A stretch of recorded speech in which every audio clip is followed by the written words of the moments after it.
ಮಾಡ್ತಾ ಇದ್ದೀನಿ, ಒಂದು ಬಸ್ ಇಲ್ಲ.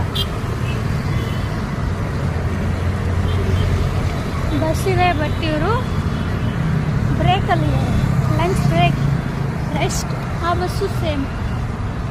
ಈಗ ಅದೊಂದು ಬಸ್ ಬಂತು, ಅದು ಹೆಬ್ಬಾಳ ಲಾಸ್ಟು. ಅವರು ಕೂಡ 10 ಮಿನಿಟ್ಸ್ ಬ್ರೇಕ್. ಇನ್ನೂ 2 ಬಸ್ ಇದ್ದಾವೆ, ಅದರಲ್ಲಿ ಯಾವುದಾದ್ರು ಒಂದು ಹೋಗ್ಬೋದು ಅಂತ ನಾನು ಅನ್ಕೊತೀನಿ. ಈ ಬಸ್ ಪಕ್ಕ ಹೋಗುತ್ತೆ, ಫುಲ್ ನನಗೆ ಸ್ಟ್ರೈಟಾಗಿ ಬರ್ತಾ ಇದೆ.